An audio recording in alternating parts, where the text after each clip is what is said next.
बिस्मिल्लाहिर्रहमानिर्रहीम। अस्सलाम वालेकुम।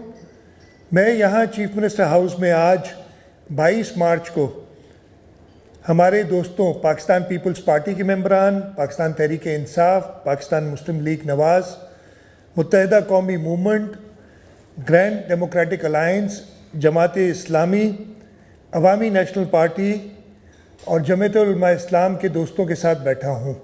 पिछले 1.5-2 घंटे में हमने ये जो कोरोना वायरस का वबा फैली है पूरी दुनिया में, इस पे डिस्कशन की है और कुछ चीज़ों पे हम सब ने एग्री किया है कि कौन से स्टेप्स लेने चाहिए। अब हमने क्या करना चाहिए, मैंने सारे स्टेक होल्डर्स से, चाहे वो हेल्थ सेक्टर में हो, लॉ इन्फोर्समेंट वाले हो, एडमिनिस्ट्रेशन हो, उलमा इकराम हो, पॉलिटिकल लीडरशिप हो, इन सब से सलाह मशवरे के बाद हमने ये सोचा है कि जी इसका तरीका, इसको कंट्रोल करने का एक ही है कि हम इसका स्प्रेड यानी इसका फैलाव रोकें।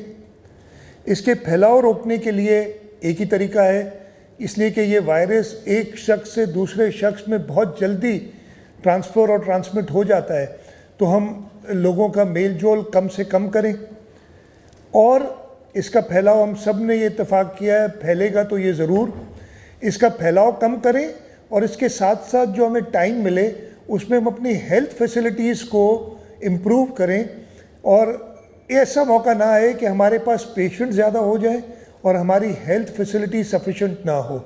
इस सिलसिले में ये फ़ैसला हुआ है कि आज रात को 12 बजे से पूरा सूबा सिंध में एक लॉकडाउन होगा। इस लॉकडाउन का मकसद ये है कि सारे दफातर, सारी जो इज्तिमात की जगहें, शॉपिंग सेंटर, स्कूल्स वगैरह तो हम पहले ही बंद कर चुके हैं, ये सब बंद होंगे।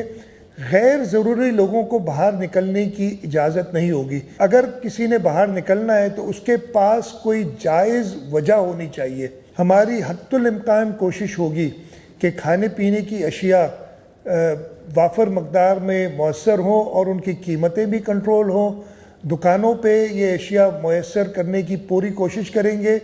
अगर किसी ने अपने ख़ानदान के लिए, अपने घर के अफराद के लिए सब्ज़ी ग्रोसरी लेने जाना हो तो हम कोशिशें कर रहे हैं कि 2 दिन में एक बार वो निकल सके।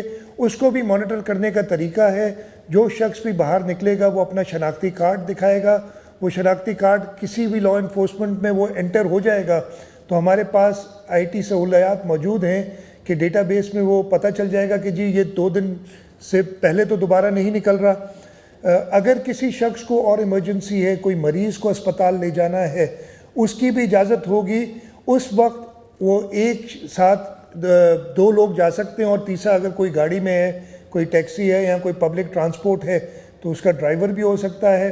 अदरवाइज़ गाड़ियों में हमारी यही तजवीज़ है कि 2 से ज़्यादा लोग ना बैठें। मैं सबसे पहले तो अपने सूबे के लोगों से दरख्वास्त करता हूँ कि हम सब जो इस कमरे में बैठे हैं इस वक्त, सारी पॉलिटिकल पार्टी, सारे स्टेक होल्डर्स नाकाम होंगे अगर आपका साथ हमें नहीं होगा। आज मैंने कराची के electric, Sui southern gas company, HESCO, SEPCO, Karachi water board, इन सब के लोगों से उनको बुलाया था और इनसे बात की है और इनसे ये एग्रीमेंट कराई है कि नंबर 1, किसी भी रेजिडेंशियल यानी जो रिहायशी इलाके हैं उसमें लोड शेडिंग नहीं होगी।